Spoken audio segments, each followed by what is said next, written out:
America, Hugh Hewitt live in Southern California, where I'll be for another 3 months, joined by Salena Zito for the Yinzer report. Very dark there, Salena. Are you in California? No, but it snowed for 17 days or 16 days in a row. So yeah, sometimes you lose your power. Okay, Yinzer. Yinzers are pretty tough. When you look out at California, what do Yinzer think about what is the worst disaster other than 9/11 of my lifetime in domestic disaster? It's not the Sri Lankan tsunami or anything like that, but it's pretty dang bad. Oh, I think everybody has the deepest empathy for what has happened to people, and I watched some of the people that I follow on Twitter from Pittsburgh who have donated. They've also donated to the recovery in Appalachia. I think there's a profound sense of, I wish I could go out and help people. One of the largest states, population states that has volunteer firemen and women is Pennsylvania, and so there's that cultural connection people have within their families and their communities. So people feel this. They're just so sad for their fellow Americans.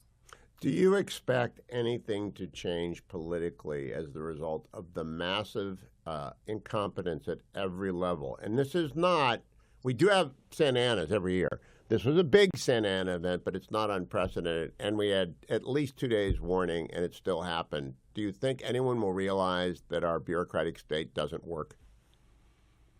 I think this is one of those inflection moments where people have to think long and hard about what they have been supporting all along, and have these people stepped up and lived to their potential, lived to do the most important thing they're supposed to do for their constituents, and that is protect them, make the trains run on time, and have services that keep them protected.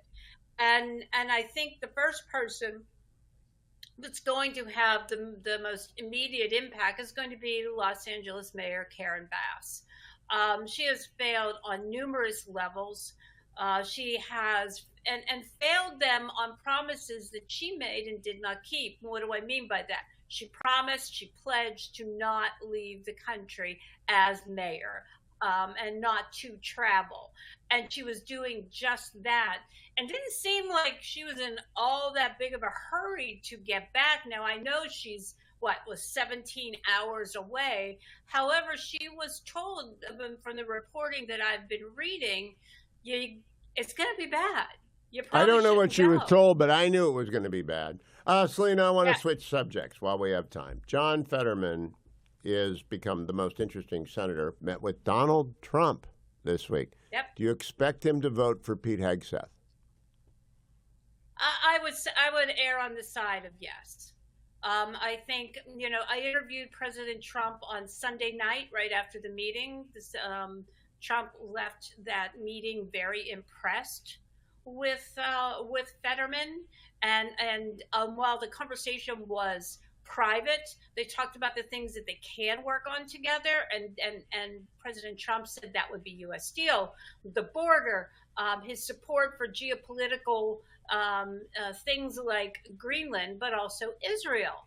And I think that Fetterman has shown a willingness to not only meet with everyone that Trump has picked for their cabinet, but to understand that he won, and as president, have that courtesy to be able to name who he wants, obviously within reason, to be in his cabinet. And so with that in mind, I would be surprised if you didn't vote for him. So, Salena, what I don't know is I thought John Fetterman was a socialist. I thought he was actually kind of from the left-wing AOC part of the party. Turns out he's from the Josh Shapiro, let's get things done part of the party. Are you surprised by how pragmatic a Democrat John Fetterman has turned out to be? No, not at all. Here's why. So John Fetterman, when he was mayor, he was mayor of a small town of Braddock, less than 2,000 people. This was always who he was, and he always rubbed his party the wrong way because he did what he thought was right, not what the party wanted. Remember, he also went against his party and primaried a sitting lieutenant governor and won before he won that Senate seat. The only time that I thought that his message was off was right after his stroke and up until election day. I didn't feel like it was true to him. And we now know that he was suffering from depression. He was recovering from a stroke. I'm shocked that he has made the remarkable recovery that he has. I place that on sheer will. But he's now, since coming out of Walter Reed, if you just notice the pattern of behavior, ever since then, he has been himself. He's been pragmatic. He's been thoughtful.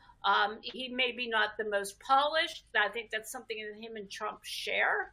But he has been who he's always been. I think the only time he wasn't himself was during the recovery process from the stroke and the depression. All right, now my last question has to do with your governor, Josh Shapiro. Has he said anything about California's Governor Gavin Newsom and about the fires? Because this would not have happened. Governor Newsom got the freeway repaired in, 3 weeks?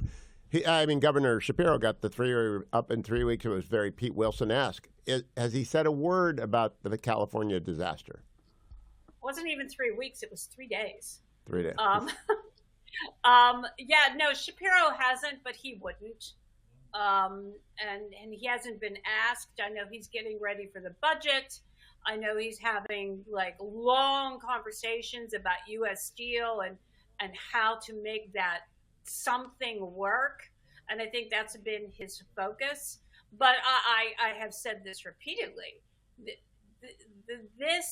The way that Newsom has answered this issue, the way he has not risen to the occasion, is remarkably different than Shapiro. I think Governor Newsom, unless he begins to come on shows like this and be as transparent as Shapiro was and is on everything, he is done. Salena Zito, you can read everything she writes at salenazito.com, or you can follow her on X at Zito Salena.